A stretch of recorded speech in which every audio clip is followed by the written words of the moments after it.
Olá, pessoal. Boa noite. Boa noite, pessoal. Tudo bem? Boa noite, Tereza. Seja bem-vinda. Nós estamos aqui nessa noite, né, com uma convidada que é a Maria Bispo, minha amiga de trabalho. Hoje a gente vai conversar um pouquinho sobre aprendizagem lúdica. Escolhemos essa data porque hoje é o Dia Internacional da Pessoa com Deficiência e amanhã também é o nosso dia, né, de orientadora educacional. Então, eu vou convidar aqui a Maria Bispo para a gente estar conversando um pouquinho sobre a aprendizagem lúdica. Deixa eu só adicionar ela aqui. Olá, Elizabeth, seja bem-vinda, boa noite. Vamos convidar aqui a Maria Bispo. Aí, Maria, boa noite. Boa noite, pessoal. Um prazer estar aqui com você, Natália. Eu que Minha amiga agradeço. de trabalho. É um prazer muito grande estar aqui falando sobre aprendizagem lúdica. Então, a gente vai bater um papo bem descontraído. Espero que seja uma live bem prazerosa para todo mundo. Isso aí, é um bate-papo, né, pessoal? Então, quem está chegando, deixa o seu boa noite, diz de qual cidade você é, né? Aqui no meu Facebook a gente tem pessoas de todos os estados, né? Então, assim, quem está chegando, coloca aí de onde que você está falando. Boa noite a todos que estão chegando, né? Elizabeth, Tereza. Coloquem também para a gente, né, a experiência de vocês com aprendizagem lúdica, né? Porque isso aqui é um bate-papo. Eu e a Maria vamos estar aqui dialogando, tecendo saberes, mas nós queremos também a participação de vocês, que vocês contribuam com essa experiência de vocês, né? Nós pensamos justamente nisso, né, Maria? Um bate-papo para que a gente possa também estar trocando. Então, vocês aí no comentário podem estar colocando também a experiência de vocês com aprendizagem lúdica, tá bom? Vai ser muito bem-vinda. Lucinere, boa noite, seja bem-vinda também. Então, Maria, você que tem uma larga experiência aí, né, Maria, com aprendizagem lúdica, construção de materiais adaptados, né? Tem assim, vamos se apresentar, né? Que a gente não se apresentou, a gente já foi logo falando do conteúdo, né? E não nos apresentamos. Então, eu sou Natália Belmonte, sou pedagoga, psicopedagoga, especialista em neuropsicologia, especialista também em educação, né? Analista do comportamento, mais conhecida como terapeuta ABA, tá? Agora, palavras aí para Maria Bispo, para ela se apresentar. Então, pessoal, vamos começar do início, né? Meu nome é Maria Bispo, sou psicopedagoga, orientadora educacional, pedagoga, especialista em autismo e terapeuta ABA também. Nesse período que eu ainda sou, né, orientadora educacional, eu tenho procurado trazer bastante o lúdico, né, que eu acredito que a aprendizagem ela é muito mais prazerosa através do lúdico, com certeza. Sim. E amanhã é dia do orientador educacional, né? Por isso que nós escolhemos essa data. A gente não conseguiria fazer amanhã, por isso que escolhemos hoje, porque amanhã é o dia do aniversário do meu filho, né? Mas nós duas somos orientadoras educacionais. Hoje eu não atuo como orientadora educacional, mas já atuei há 10 anos nessa área, né? Sou concursada como orientadora educacional. É uma coisa assim que eu sou apaixonada e que eu adoro fazer, né? Mas esse ano me deram aí a incumbência de seguir a orientação pedagógica.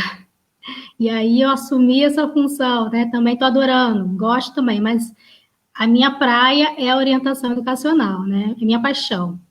Então, Maria, a Cláudia Chaves, né, que foi minha professora, um prazer estar recebendo a Cláudia aqui, muito legal a participação dela, boa noite, é muito legal a participação de vocês aqui. Quiserem colocar, né, a experiência de vocês com aprendizagem lúdica, nesse momento que nós estamos passando, né, das atividades remotas, né, desse momento do Covid, como que vocês têm visto nessa questão da aprendizagem lúdica? Isso tem contribuído ou tem atrapalhado um pouco a prática de vocês com uma aprendizagem mais lúdica, mais prazerosa para a criança? O que vocês têm observado ao longo desse semestre, né, desse ano letivo, né? Com relação às aulas, né, online, se isso tem contribuído ou se tem prejudicado a prática de vocês, né? A gente gostaria também de saber a opinião de vocês, a participação aí, colocarem também a experiência de vocês, tá bom? Viviane Moura, boa noite, seja bem-vinda. Então, vamos lá, Maria. Conta pra gente um pouquinho da sua experiência com a aprendizagem lúdica. Eu sei que você tem muita experiência nessa área. Então, pessoal, eu tenho uma filha com síndrome de Down e eu comecei a procurar maneiras para que ela realmente aprendesse, para que ela aprendesse efetivamente, tivesse prazer em aprender. Antes disso, como orientadora educacional, eu sempre procurei trabalhar essa ideia do lúdico também, mostrar para os professores, né, que a criança, não só na educação infantil, sabe, Natália? Porque às vezes quando a gente fala de aprendizagem lúdica, parece que está muito voltado para a educação infantil e a gente tem que tirar um pouco essa ideia, porque a aprendizagem lúdica ela pode ser trabalhada em todos os segmentos. Porque deve, né? A gente precisa. São atividades prazerosas. Porque às vezes a gente chega, até na faculdade, na pós-graduação, a gente chega, olha para aquele professor e só lê. Aí a gente, ai meu Deus, lá vem aquele professor. Mas quando vem um professor que traz experiência para a sala de aula, que traz o concreto, como muda e como a gente também aprende muito melhor, né? O concreto, trabalhando, colocando a mão na massa mesmo. Com certeza. E é isso que a gente vem buscando, né? Através dessa disseminação de conhecimento, essa troca, a gente levar, né, para esses profissionais essa conscientização da importância de estar trabalhando em séries do ensino fundamental, principalmente as séries iniciais, né? Primeiro, segundo, terceiro ano, que é o período ali do início da alfabetização, da consolidação ali daquela alfabetização para a criança, ela precisa ser muito lúdica, né? Então, você imagina agora esse período de atividades remotas, né? Como será que está sendo, né, essa experiência para as crianças em casa? Porque na escola, a gente tende a ter um controle, né, dessas variáveis. A gente faz um controle ali daqueles estímulos para a criança. Mas e na casa da criança? Nós não sabemos, né, como que está sendo essa experiência também para a criança. Então, eu acredito que quanto mais lúdico for, mais prazeroso for, motivador para a criança, melhor para o processo de aprendizagem dela. Então, assim, é claro que os professores não vão ter controle de todas dessas variáveis que estão dentro do ambiente, né, da família, da casa daquela criança. Então, não tem como a gente fazer, né, o controle de todos esses estímulos. Então, você imagina, a criança ali, de frente para um computador, tendo que assistir uma aula muito mecânica, muito metódica, né? Uma atividade muitas vezes repetitiva, acaba sendo repetitiva, toda semana aquela mesma atividade, a mesma coisa, fora que não tem controle dos estímulos, né? É o som ligado, é a televisão, é os irmãos falando, é a mãe fazendo alguma outra atividade. Tudo isso tira também a atenção, a concentração da criança. E é claro que vai desengajar a criança do momento da atividade. Então, quando a gente pensa em aprendizagem lúdica, eu acho que esse é o ponto, né? Da gente começar a repensar essas práticas, né? A gente vê hoje que estamos chegando no final do ano letivo. Muitos professores se ressignificaram, né? Remodelaram ali a sua prática, mas muitos também ainda não conseguiram fazer isso. E aí a gente vê que trouxe, né, para dentro da casa da criança, do modo online, aquela reproduzindo aquilo que já fazia na escola. Né? A cópia, muitas vezes, aquela atividade mecânica, né? E a gente precisa repensar, porque o ambiente é outro, né? A escola é um ambiente que tem controle de estímulos ali. A gente consegue lidar com aquelas variáveis. Agora, a casa da criança, a gente não tem noção do que a criança... Qual é esse ambiente, né? Que família é essa? Como que essa criança estuda? Qual é o ambiente que essa criança tem para aquele momento da atividade, né, escolar?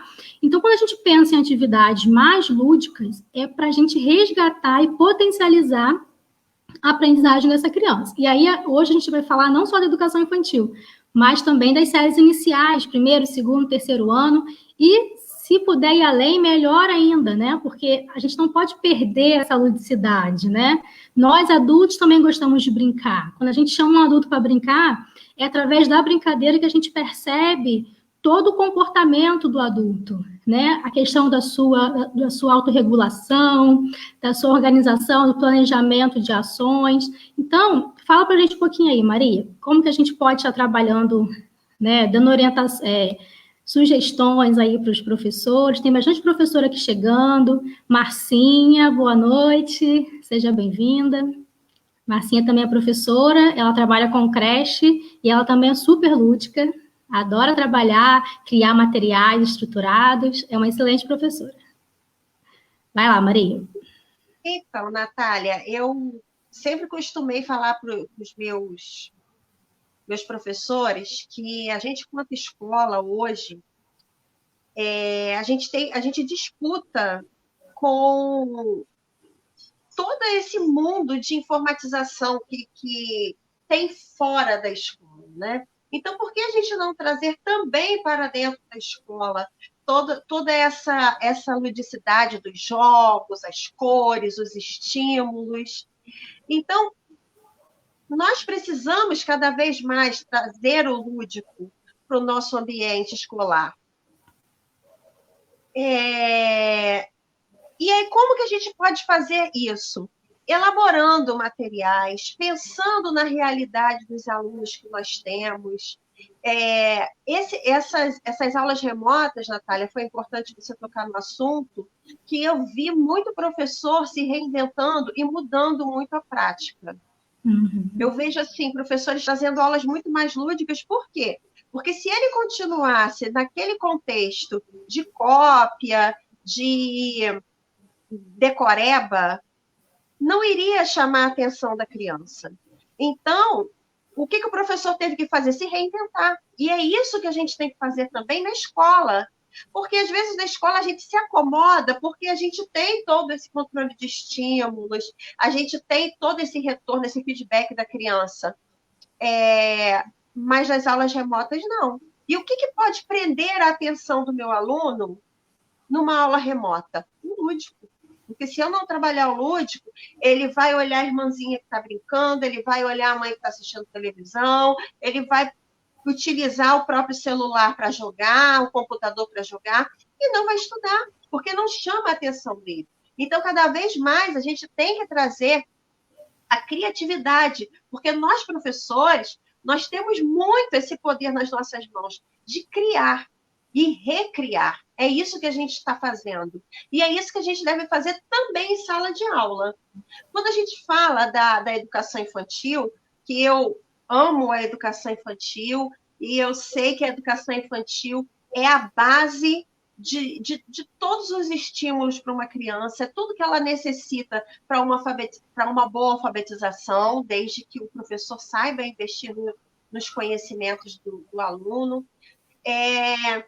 Então, na educação infantil, é um momento propício para a ludicidade, porque a criança adora brincar. A criança não tem vergonha de brincar, a criança não tem vergonha de se expor, a criança não tem vergonha de cantar. Isso aí acaba acontecendo com o passar do tempo. Por quê? Porque o lúdico não é trabalhado mais. Então, a criança já passa a não brincar mais, a criança já passa a não transmitir mais o que ela sente através das brincadeiras. Então, a gente tem que parar com isso. O lúdico, ele tem que fazer parte do dia a dia da escola, seja em que segmento for. Então, eu trabalho com materiais adaptados, então estou sempre adaptando e readaptando. Então, eu trouxe para vocês um exemplo de um material bem simples, né, bem baratinho, que ao invés de você ir para a sua sala de aula, vou trabalhar cores, então eu pego uma folhinha, trabalho, pinte a menininha de azul, pinte a bola de vermelho. Eu posso fazer com eles um material, esse material aqui, que você pode ver. Nos materiais adaptados, eles criam várias possibilidades. Então, aqui, a gente vai estar trabalhando o movimento de pinça, porque eu tenho uns pompõezinhos que eu fiz até esses pompõezinhos com EVA mesmo, mas a gente pode utilizar vários materiais. Então, a criança pega com a mãozinha, fazendo o movimento de pinça, e coloca no verde. E como que está a carinha verde? O que ele deve estar sentindo? Então, através desse material adaptado, além de você trabalhar, chamar a atenção da criança para o lúdico, para um material bem bonitinho, você pode trabalhar vários outros estímulos. Você pode trabalhar o movimento de pinça, a coordenação motora fina, você pode trabalhar os sentimentos, as carinhas dos bichinhos, e um material bem barato, tá? Que você não gasta muito. Isso aqui eu utilizei rolo mesmo de papel, encapei com EVA, e aí eu acabei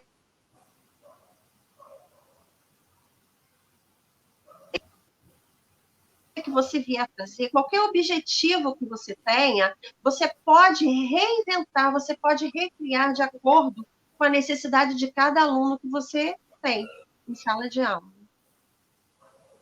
Sim, a gente utiliza muito materiais, né, assim, recicláveis, né, estruturados, na educação infantil, nas séries iniciais do ensino fundamental. Mas, assim, quando a gente pensa em aprendizagem, né, é bom a gente colocar isso aqui também, porque, às vezes, eu vejo muito isso dentro da minha prática, né?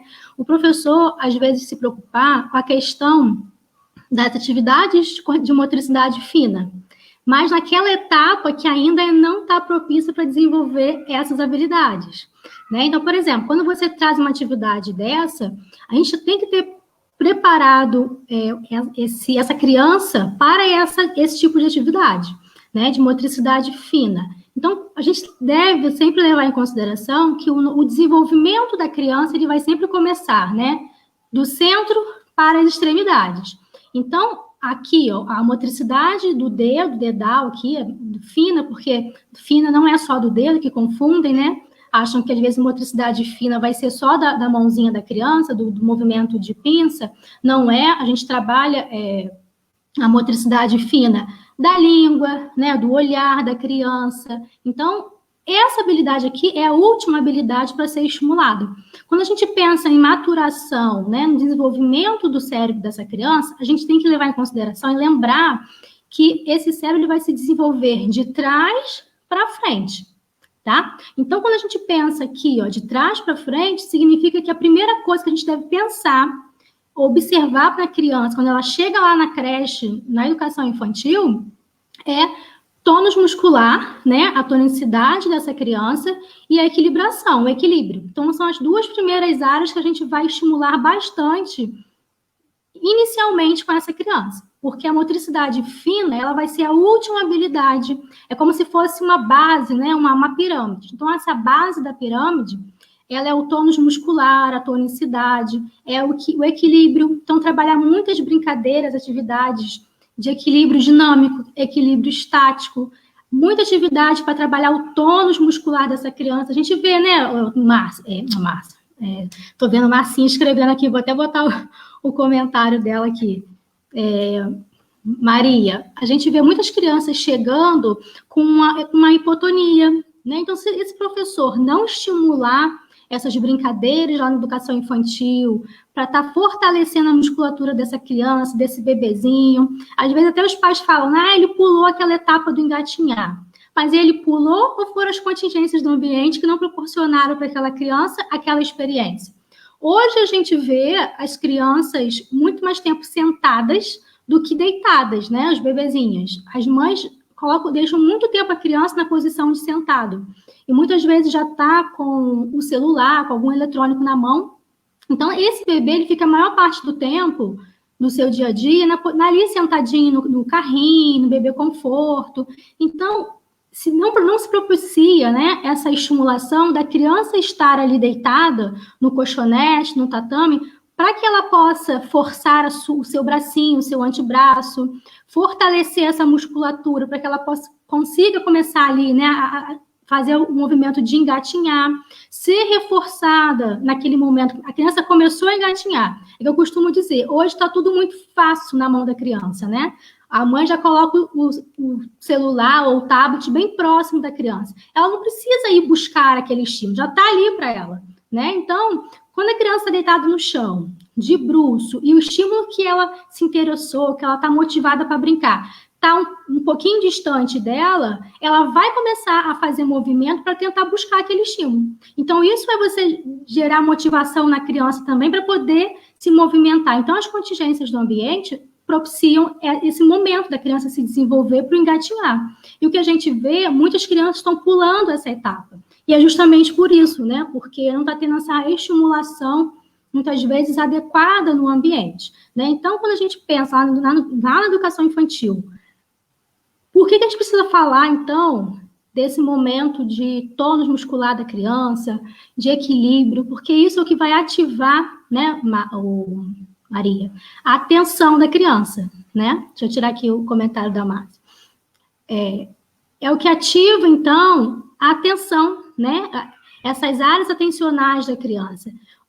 Por exemplo, a Maria trouxe uma atividade excelente, mas se a criança não tiver atenção, concentração para realizar essa atividade, não vai se consolidar em uma aprendizagem, né? Ela vai brincar, ela vai explorar aquele material, mas ela não vai, de fato, consolidar a sua aprendizagem. No final disso tudo, ela não vai reconhecer as cores, ela não vai identificar igual, diferente, ela não vai saber o que é macio ou áspero, porque não houve, então, essa ativação, né, que a gente chama assim de ativação dessas áreas atencionais da criança.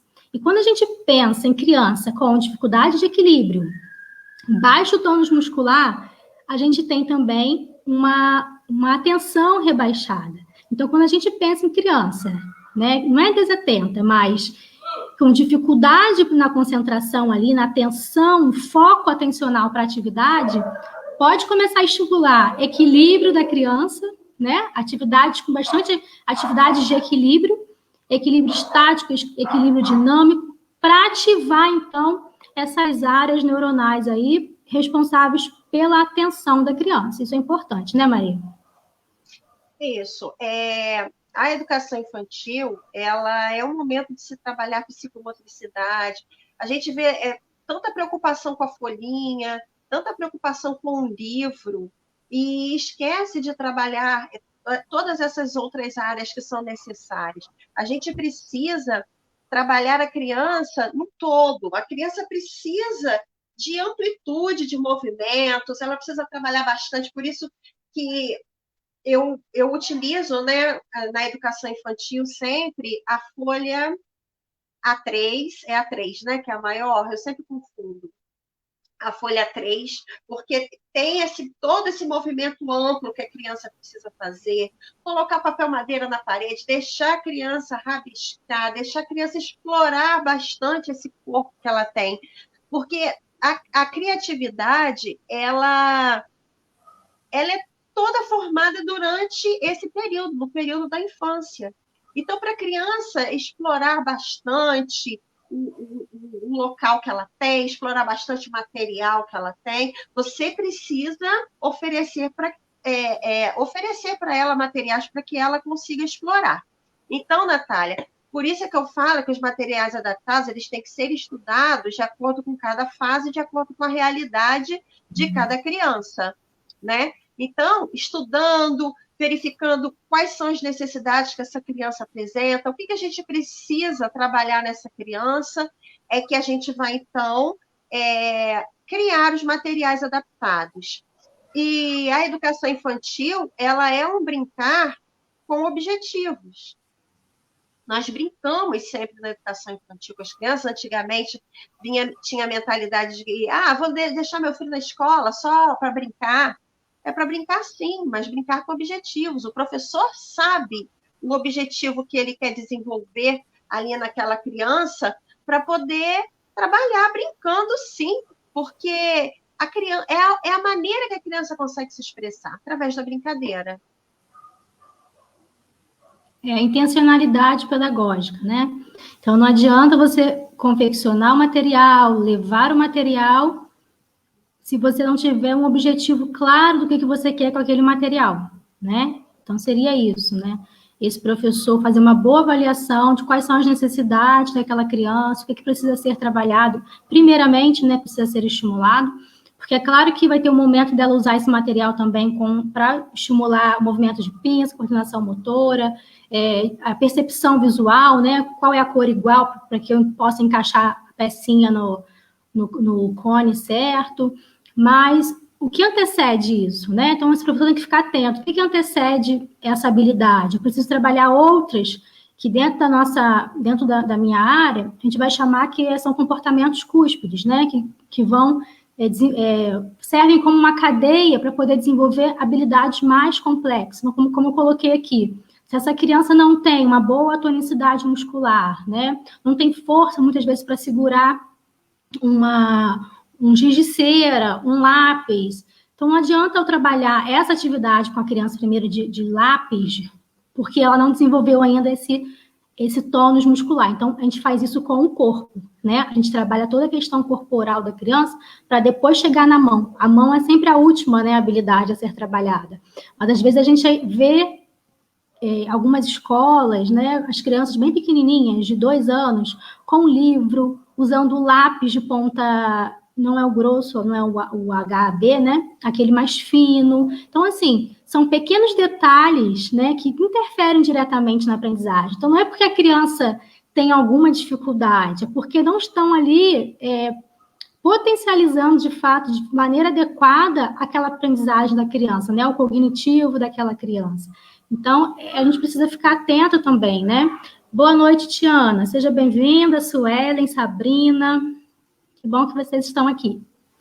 Então, o que a gente pode falar mais para eles, Maria? Pessoal, também, se tiver alguma experiência, né, com aprendizagem lúdica, quiserem colocar aí no comentário para a gente, né? É uma troca aqui, um bate-papo, para a gente poder estar tecendo saberes aqui. O que a gente pode dar mais de sugestões assim para eles, em relação à aprendizagem lúdica? Então, Natália, antes da gente voltar a falar da atividade lúdica, você estava falando das etapas. Então, a gente inicia com aquele giz de cera mais grosso, aquele que a gente chama de jumbo.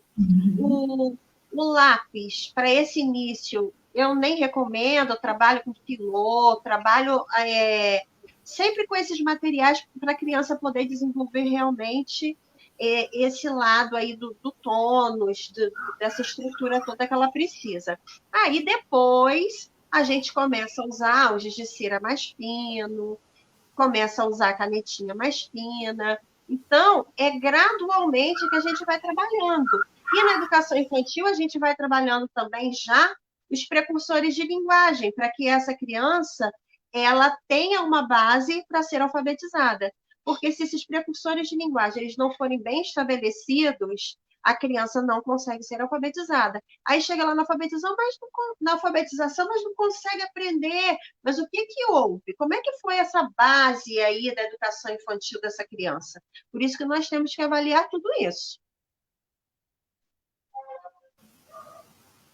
Com certeza. Então, essa pirâmide para aprendizagem, pessoal, seria, então, a gente pensar primeiramente, então, nesse tônus muscular da criança, nessa questão da equilibração, do equilíbrio dinâmico, equilíbrio estático dessa criança, e depois o próximo passo, né, seria as noções temporoespacial, né, a lateralidade dessa criança, trabalhar todas essas questões, né, de identificação, percepção visual, percepção auditiva, e toda essa questão de desenho desenho livre, né, como a Maria trouxe aqui, usar o material adequado para a faixa etária, e sempre eu acho assim, eu penso assim, né, não sei se você concorda comigo, vai trabalhar essa questão da escrita, mas de uma forma lúdica.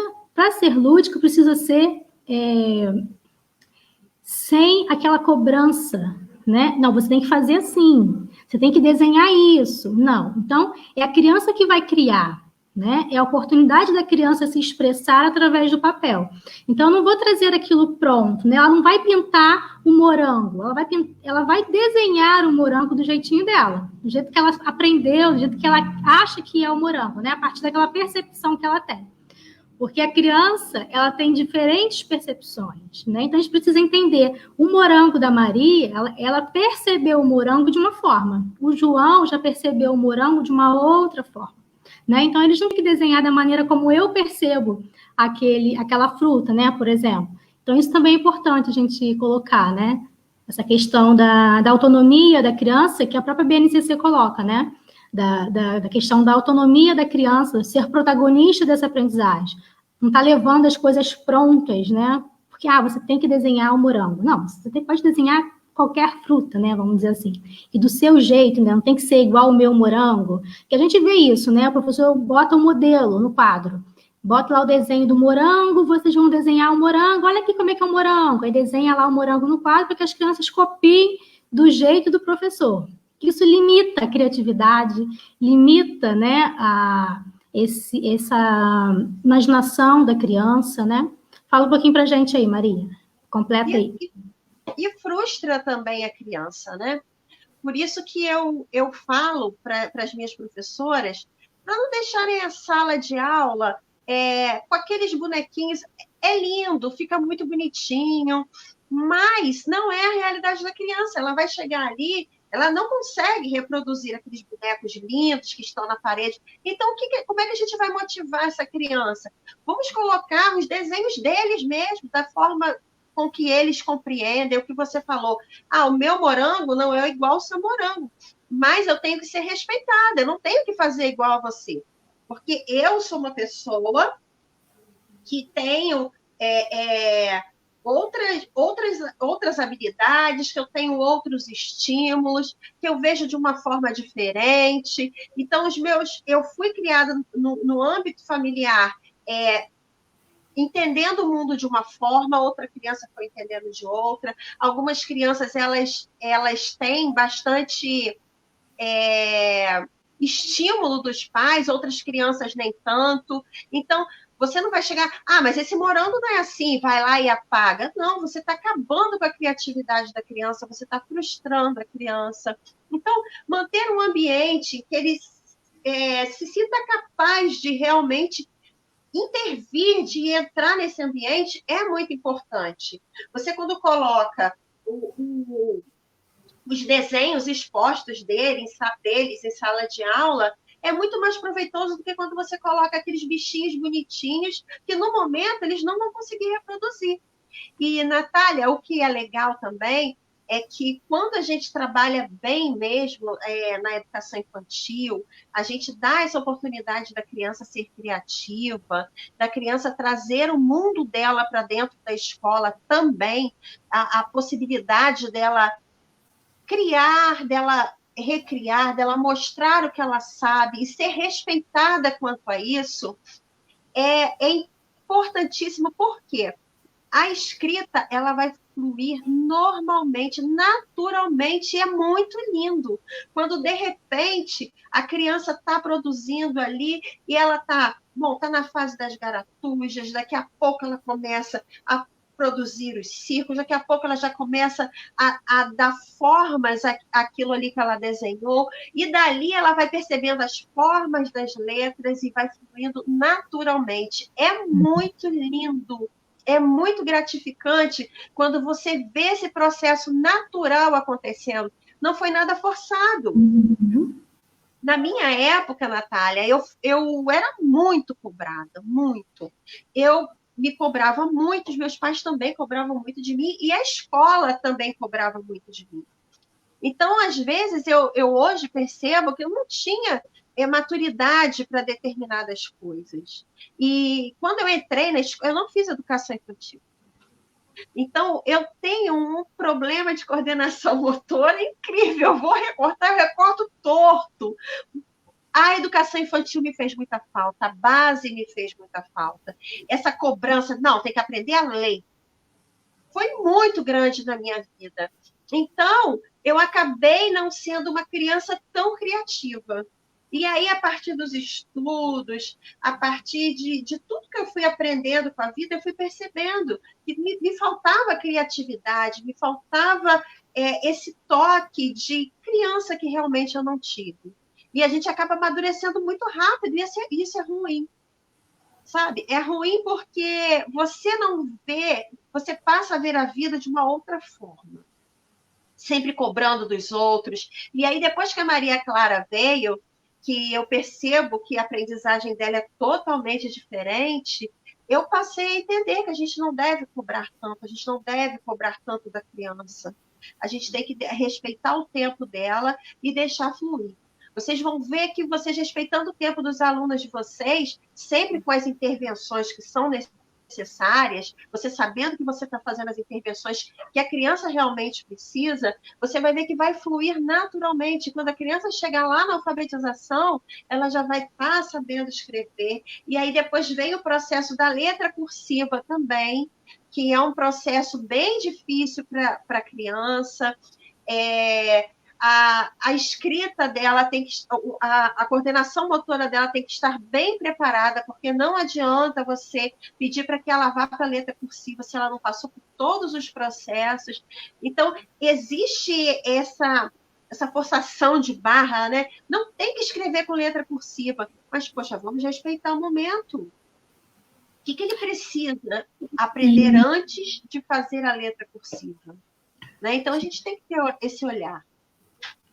E até mesmo a própria BNCC, ela não traz isso, né? Por exemplo, em qual série, em qual ano de turma, né? Que se você vai iniciar, por exemplo, a letra cursiva. Então, isso fica muito assim, uma discrepância muito grande, né? Então, você vê que tem escolas que trabalham, tem outras que já não trabalham. Então, assim, dentro da sua experiência, né? Que você trabalha com alfabetização, ao seu ver, né, que você tem estudado, você considera importante iniciar esse trabalho com a letra cursiva a partir de qual idade? Ou não tem idade, você acha que isso vai da criança? A partir do momento que a criança já tem aquela habilidade, né, da motricidade fina desenvolvida, o tônus muscular, então se é uma coisa natural, né, da criança pegar e começar a modelar aquilo ali, começar a fazer, você acha que o professor deve incentivar ou tem uma idade para você começar a trabalhar isso? Qual a sua experiência com isso? Eu sempre falo, né, que na educação infantil ele já tem que ter contato com todas as letras, né? Visualizar todas as letras para entender que ele vai até a rua com a mãe, vai no mercado, então aquele rótulo está com uma letra diferente daqui ele está acostumado, mas que existem outros tipos de letras. Mas, Natália, eu não gosto dessa cobrança que, na metade do primeiro ano, a criança já tem que começar com letra cursiva, porque é isso que os livros didáticos trazem. Mesmo os livros didáticos que dizem que estão na capa, que são de acordo com a BNCC, eles não respeitam muito essa individualidade, né? Eles trazem o livro e com a letra bastão e depois eles entram com a letra cursiva, já como se fosse obrigatório que a criança já tivesse todo esse preparo. Então, eu vejo que isso aí vai muito do olhar do profissional, sabe? O professor, ele tem que compreender se a criança está no momento já de iniciar a letra cursiva, porque quando a gente trabalha todo esse processo, acaba sendo o que eu já falei, acontecendo naturalmente. A criança naturalmente já começa a escrever umas letrinhas, a mostrar que ele já está preparado para escrever com a letra cursiva. Mas o professor, ele tem que ter essa compreensão de que todo o corpo dessa criança, ele precisa estar preparado para iniciar a letra cursiva, porque se não estiver, não adianta. Aí, o que acontece? Vem as mães desesperadas, mas a letra é muito feia, mas a letra foi feia, fica feia por quê? Porque não foi bem trabalhado. Aí mãe, coloca essa criança para bater bola, coloca essa criança para jogar, brincar com ioiô, para poder ir estimulando isso aí, sabe? Então, às vezes é desespero de pai, desespero de professor, e aí a criança se sente muito cobrada, e a gente tem que aprender a respeitar o tempo de cada um. E a gente vê ultimamente que se gasta muito tempo, né? Maior parte do tempo da escola é investindo em atividade para trabalhar essa motricidade fina, achando que a própria atividade da motricidade fina vai garantir a criança conseguir uma letra cursiva ali linda e maravilhosa, né? Então, eu costumo dizer, quando eu recebo uma criança com dificuldade, né, lá no ensino fundamental já, né, com dificuldade para a escrita cursiva, a primeira coisa que eu penso, alguma etapa foi pulada, né, no desenvolvimento dela. Porque se é natural, se não foi forçado, se é uma coisa natural, que a criança se interessou, que ela começou a fazer ali, porque a letra cursiva ela é um desenho, né? Primeiramente, a criança tem que ter uma boa percepção visual. Percepção visual, essa noção temporo-espacial, né? Porque o que vem, qual é o movimento que eu faço, né? Eu vou para frente, eu vou para trás. E às vezes a gente vê o professor falando, sobe, desce, vira para cá, vira para a direita. E a criança não sabe o que é subir, o que é descer, o que é direita, o que é esquerda, né? Então, a criança precisa ter esses domínios primeiro bem desenvolvidos, né? A noção tempo-espacial, a lateralidade bem desenvolvida.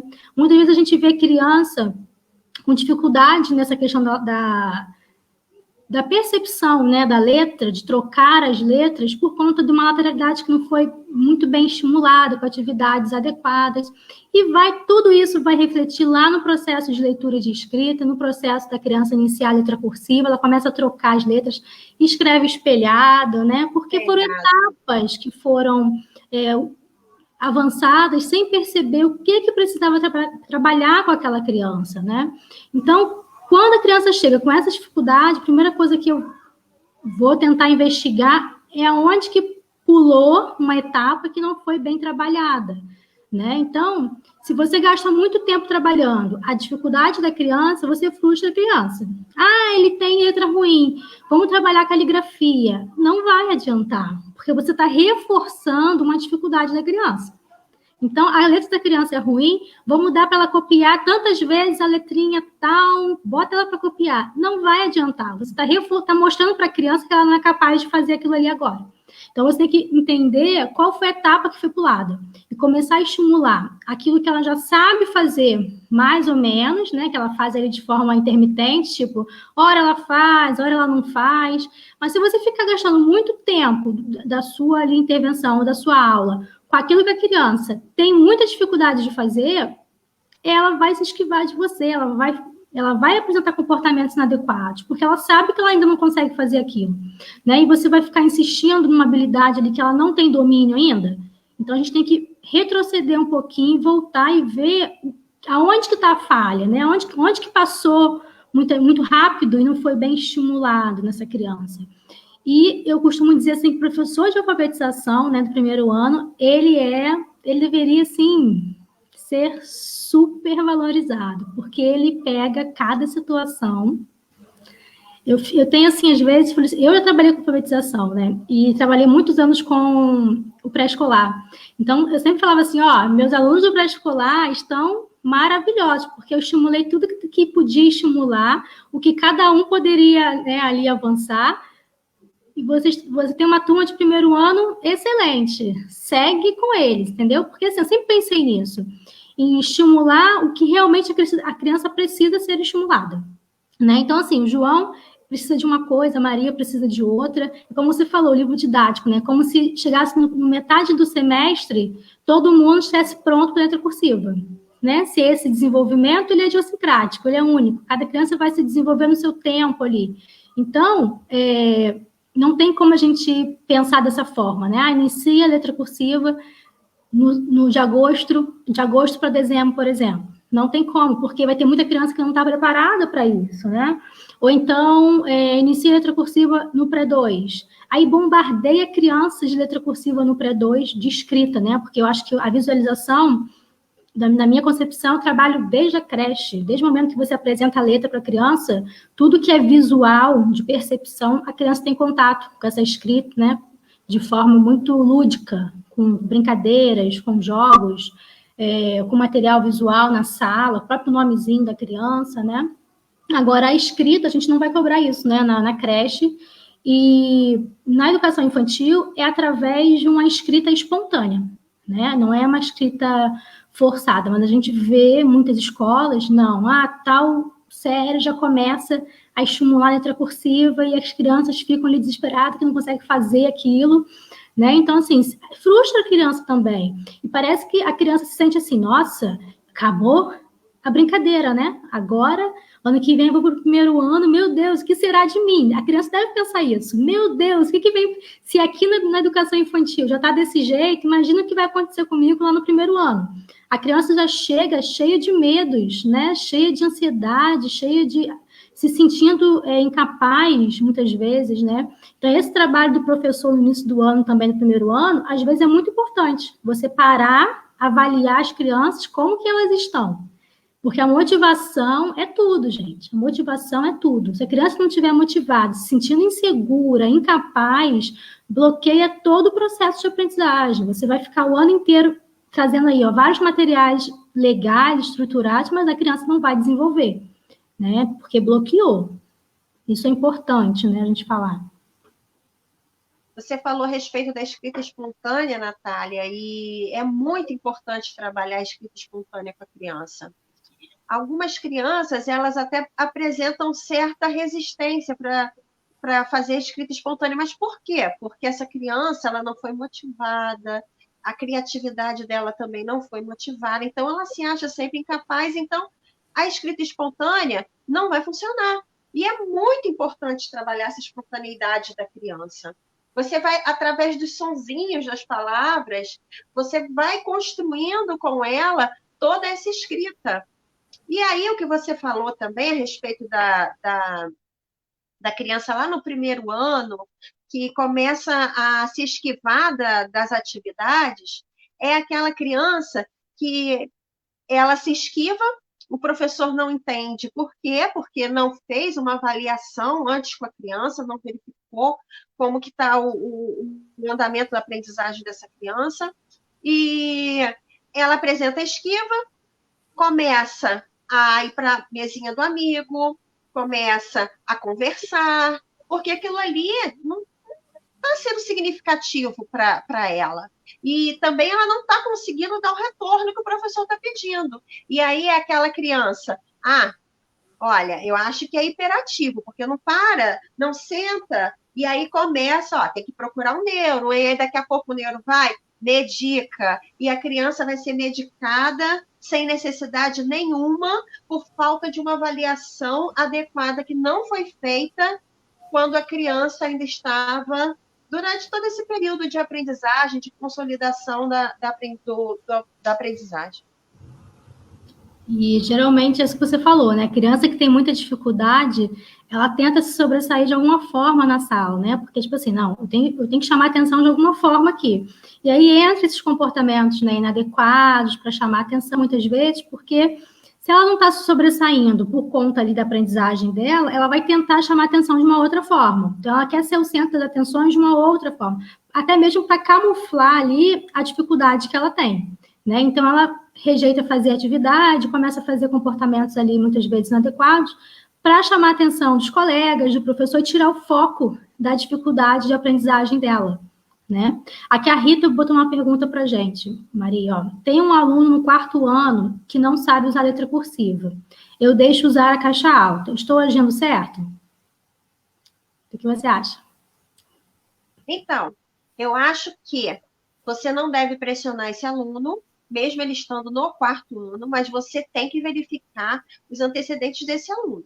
Avaliar como que está essa pressão do lápis, como que está essa coordenação motora dele, para você verificar se ele está pronto para a letra cursiva, para você investir na letra cursiva com ele, ou não. Às vezes essa criança é uma criança que apresenta uma hipotonia, uma hipertonia, então você tem que avaliar, fazer uma avaliação com ele, para você trabalhando tudo que ele precisa para que essa letra cursiva venha naturalmente, sem pressão, respeitando o tempo dele, mas intervindo da forma necessária para que ele desenvolva essa letra cursiva. Basicamente, é tudo que nós já falamos aqui anteriormente, né? Então, é isso.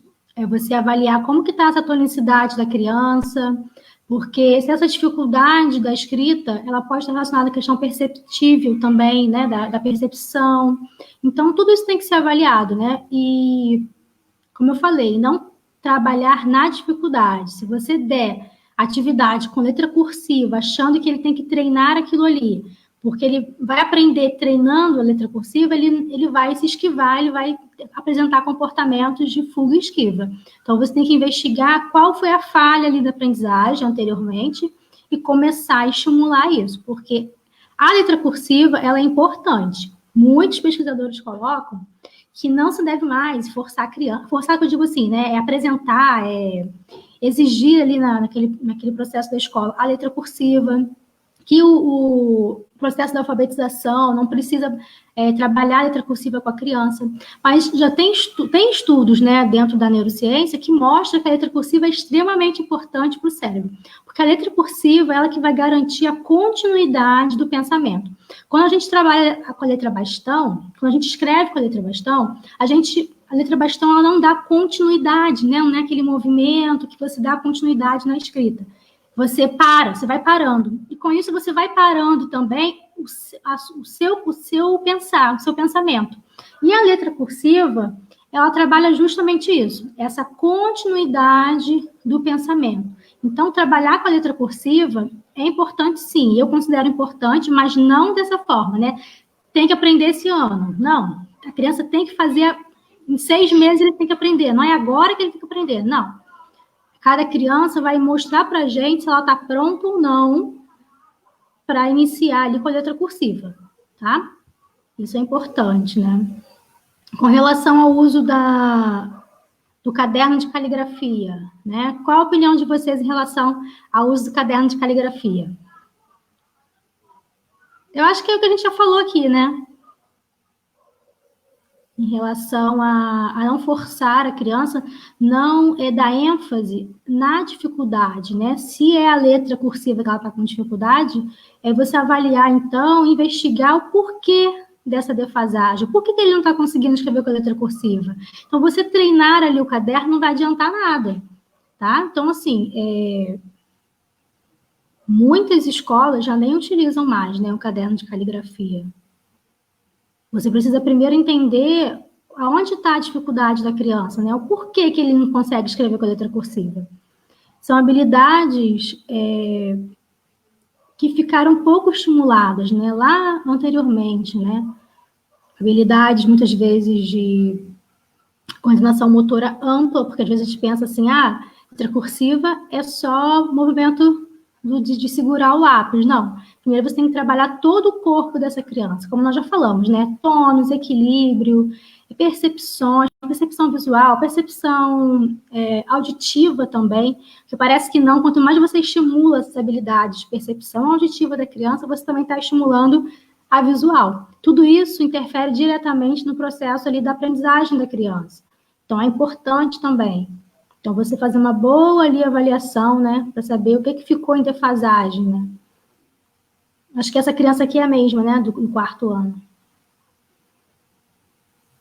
Então, Natália, como a gente já tinha falado, a avaliação do professor é muito importante, porque, de repente, a criança está com alguma dificuldade na discriminação visual. Então, observou que isso está acontecendo, você pode colocar a linha mais grossinha, para que ele veja onde é que está a linha realmente, para que ele saiba onde ele tem que escrever.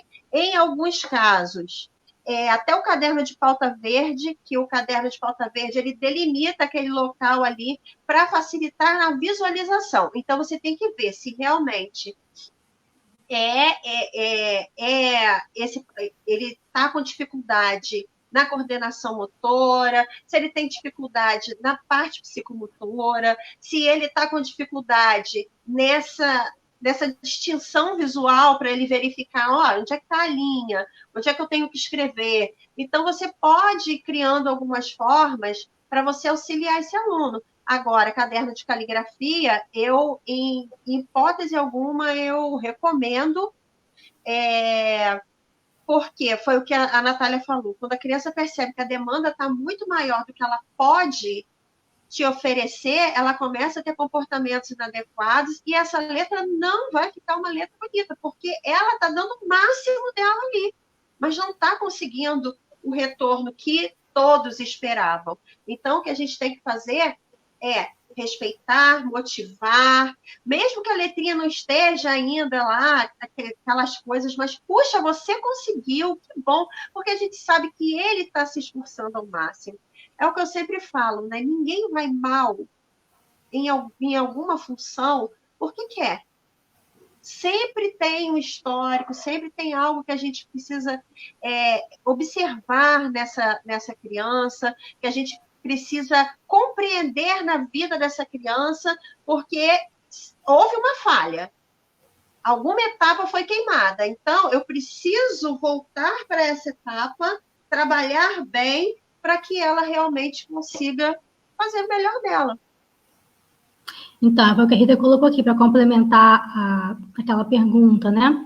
Do caderno de caligrafia. Ela colocou, é a mesma criança, né? E ela se esquiva da letra cursiva e não consegue usar o caderno de caligrafia, chora e desiste. Então, é isso que a gente falou aqui, né?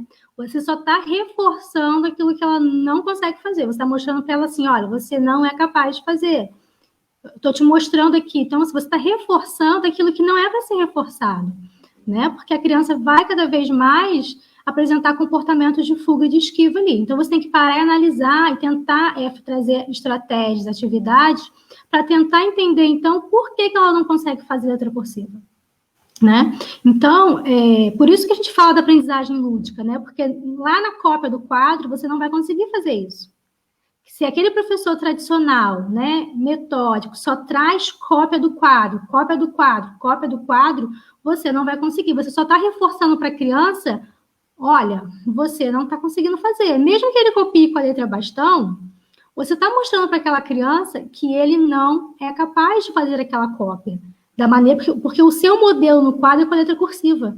Mesmo que ele copie o conteúdo ali com a letra bastão, mas o seu modelo é com a cursiva. Então, você está reforçando o comportamento dele, está mostrando para ele, olha, você não é capaz, né? Então, a gente tem que mudar essa prática, trazer outras estratégias, trazer mais atividades com lúdico, né, com material concreto, para trabalhar e reforçar, então, aquilo que ficou em defasagem ali para aquela criança, né? E, aos pouquinhos, essa criança vai, então, entendendo que ela pode... Né? Tem criança que nem tenta, né? Porque já tem medo de errar, né? Já tem esse bloqueio, então ela nem tenta fazer, né? Nem quer fazer, né? Então, isso também é importante. A gente não está reforçando aí esses comportamentos inadequados, né? O que eu sempre peço, Natália, no início do ano para a minha equipe, é que eles façam uma avaliação diagnóstica.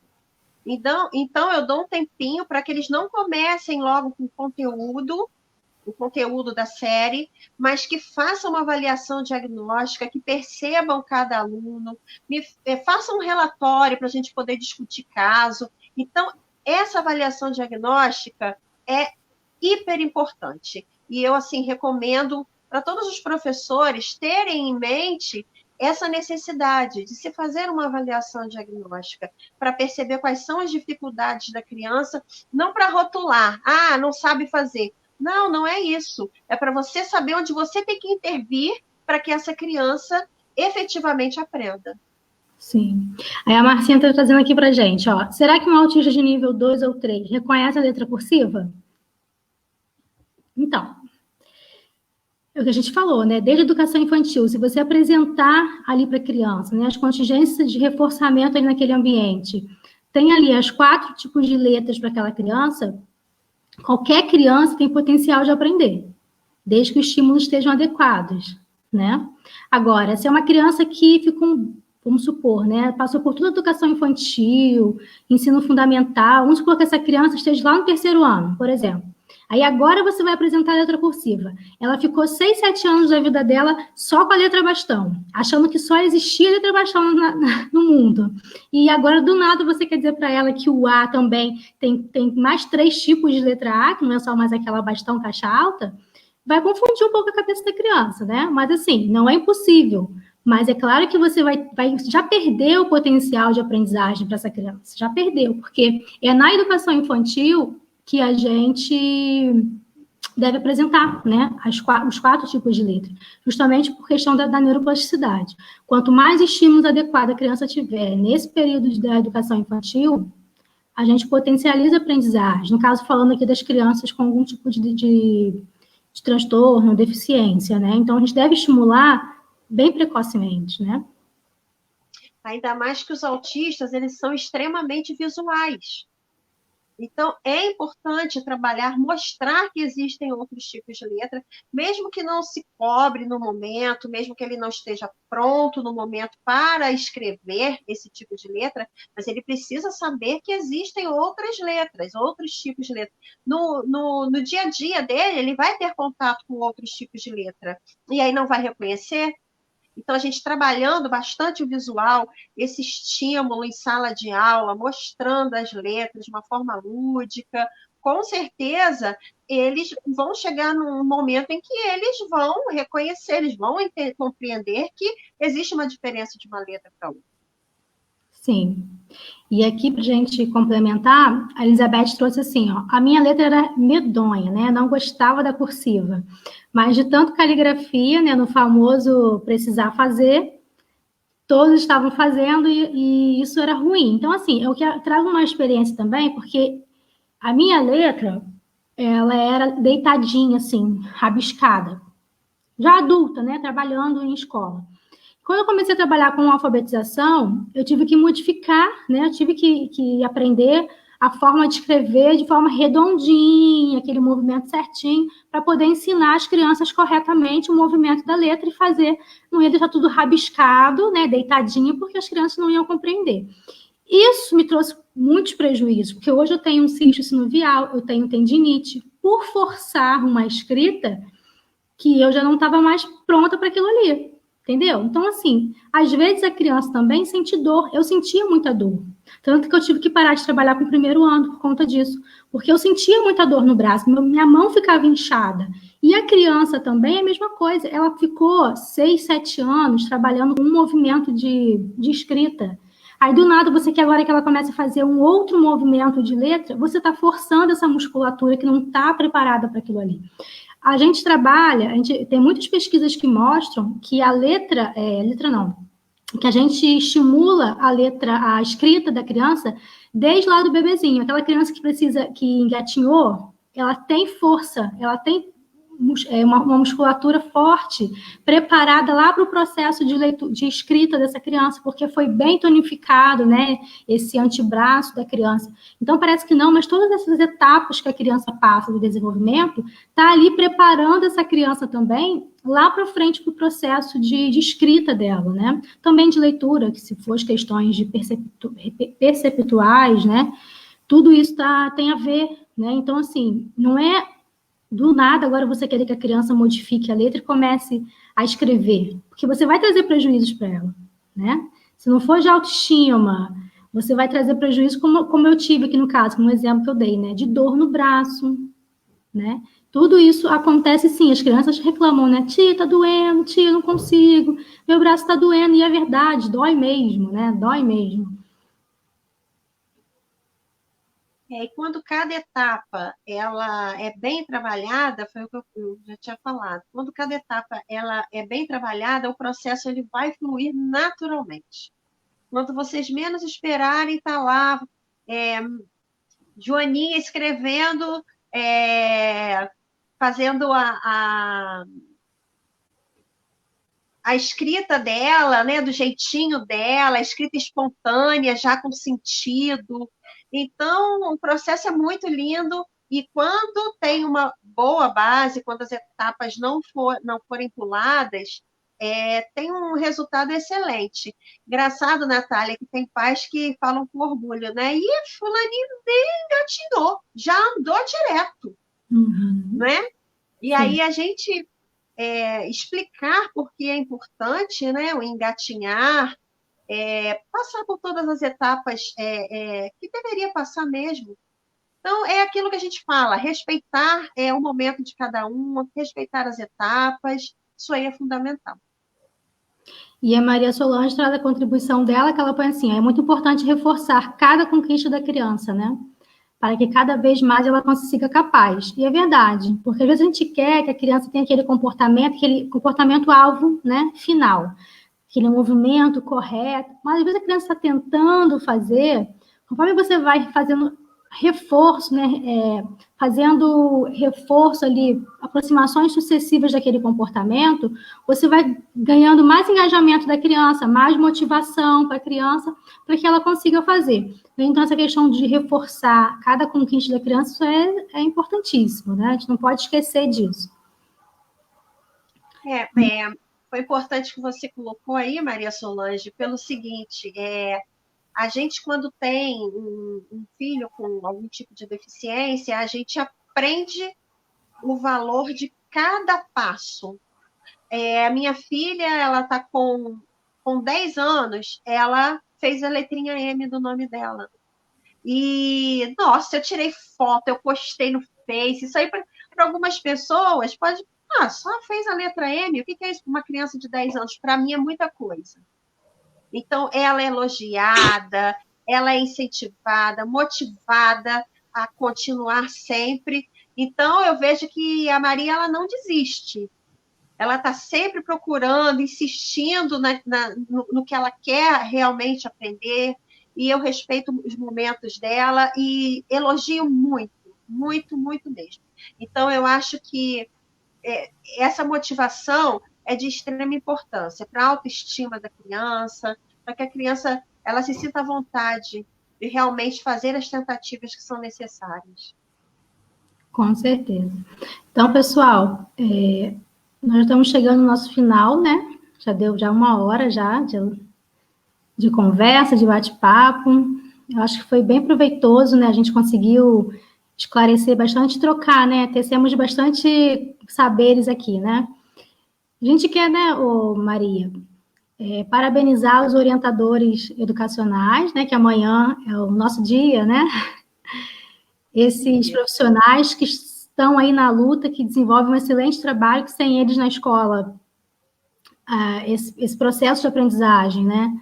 Com certeza ele flui melhor, né? Essa avaliação da criança, esse olhar para as necessidades, né? A especificidade da criança. Isso é muito importante quando a gente tem um orientador educacional dentro daquela unidade escolar, para ter esse olhar para cada criança, né? Para o desenvolvimento ali de cada um, né? Isso é extremamente importante. Quer deixar suas contribuições finais aí? Palavrinhas finais para a gente poder terminar? Então, a função do orientador educacional é extremamente importante. Infelizmente, a gente fica um pouquinho no anonimato, né? Nem sempre lembram do trabalho do orientador educacional, que é um trabalho muito importante, que a gente faz as intervenções também que são necessárias, a gente está por trás dos atos, né, de alguns professores, sempre orientando, com as crianças, avaliando também cada criança, e é um ato de amor muito grande, é uma entrega, né, que a gente tem aí nessa nossa orientação educacional. Então, eu quero parabenizar os orientadores educacionais, falar para vocês que vocês fazem muita diferença e que a gente não pode desistir nunca, tá? Agradeço aí os comentários, o pessoal participando muito, tá? Muito boa a participação de vocês. Natália, obrigada pelo convite. Espero fazer outras lives com você. A gente está sempre trabalhando junta. Amo o seu trabalho. Você é uma excelente profissional. E uma boa noite para todo mundo. Que bom que vocês gostaram. Fico muito feliz. Obrigada, pessoal. Um orientador como vocês faz toda a diferença, né? Exatamente. Eu não estou atuando como orientadora educacional, já atuei bastante, 10 anos, né? Mas a Maria Bispo, você atua ainda, Maria, como orientadora? Você está atuando esse ano? Atuo, esse é meu último ano, né?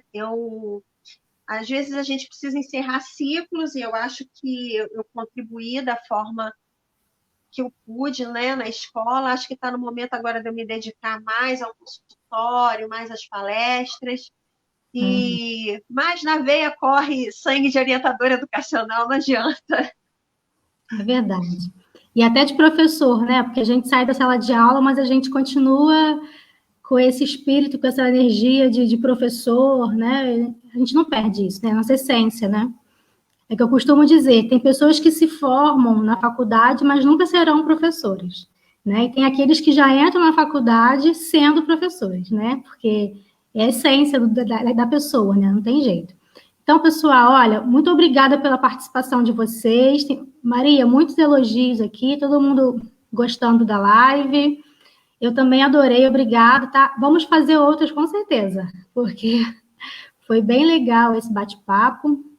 Nós trocamos bastante, o pessoal também só elogios, tá bom? Então, pessoal, olha, boa noite. E você, quem é orientador educacional aí amanhã, parabéns, curtam o dia de vocês, tá bom? Tchau, tchau. Beijinhos. Tchau, tchau. Boa noite.